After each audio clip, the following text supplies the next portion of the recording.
Good evening, sir. I'm Jose Marie P. Marquez from DSIT 3L. Then, sir, yung ginawa ko po, sir, is yung step by step na tinuro nyo po kanina. Ganun na lang po ginawa ko. Then, explain ko na lang po yung mga kailangan nyo makita. Ayan yung mga ginawa ko, sir. Para hindi po masyadong mako yung video ko po.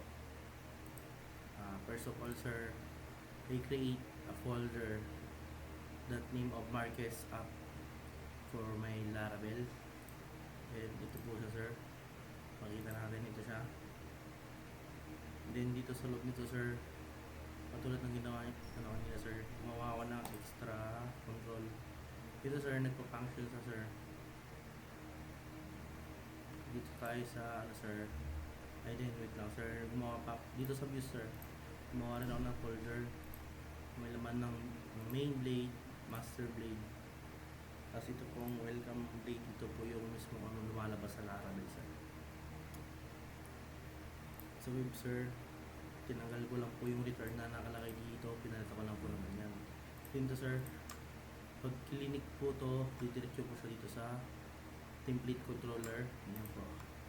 Then, yun po yung function niya. Then, meron po to, pupunta sa Marquez. Ito yung Marquez folder, sir. Main, didiretso siya sa main blade, sir. Yan, sir.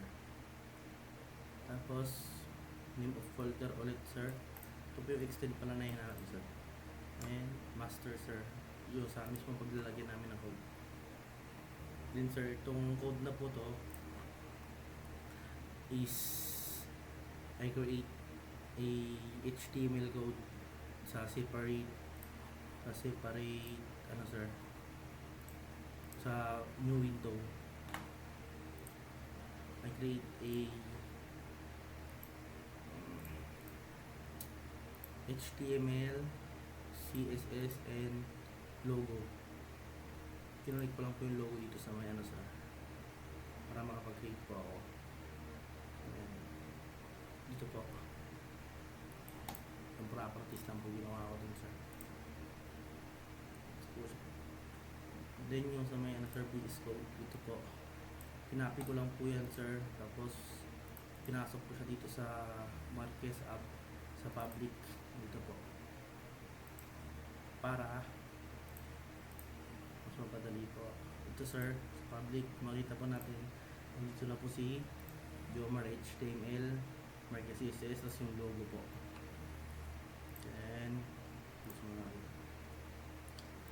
start po tayo sa master blade. Dito po sa master blade, ito po yung pinaka-output niya, sir. Ito po. Gumagal. Ito po, sir.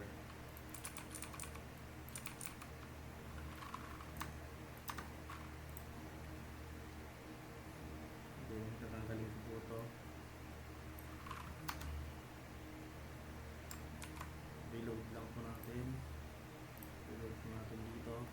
As you can see, sir, wala na po yung header, yung logo, UAP name, homes, login, ganoon po.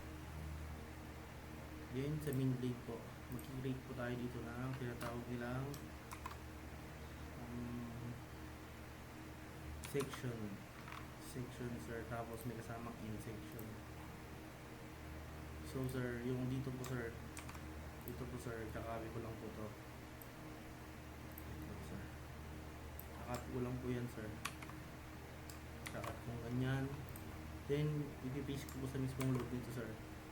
Then, maglalagay po tayo ng header. Yan, kalimutan.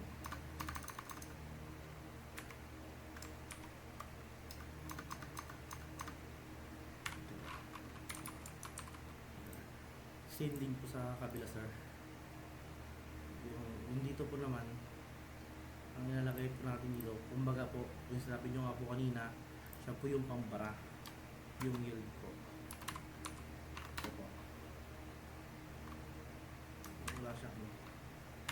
Then, same as ano po, sir, header din po ilalagay natin. Header. Then, refresh natin, sir. Then, balik tayo dito and reload natin. Yan, yun. Tapos yung home, about, login, then ito sir. Tapos itong yun po yung ano sir. Ito po yung section. Kung sabi nyo kanina.